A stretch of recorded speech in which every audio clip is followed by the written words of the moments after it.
জামাত ইসলামের একজন নগণ্য কর্মী হিসেবে আমি নিজেকে ধন্য মনে করি, আল্লাহর শুকরিয়া আদায় করি।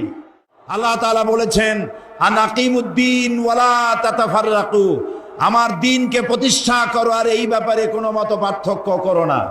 জামাত ইসলামী বিগত অর্ধ শতাব্দী পূর্বে এই উর্বর জমিনে তাওহীদের বীজ বপন করেছিল।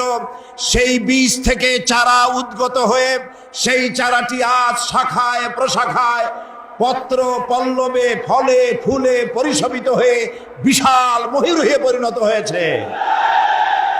এই জামাত ইসলামের একজন নগণ্য কর্মী হিসেবে আমি নিজেকে ধন্য মনে করি, আল্লাহর শুকরিয়া আদায় করি।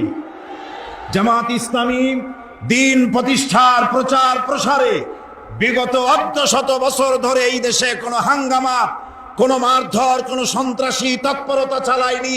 একটি বাস, একটি গাড়ির একটা গ্লাস ভাঙেনি, মারধর করেনি, হাঙ্গামা করেনি।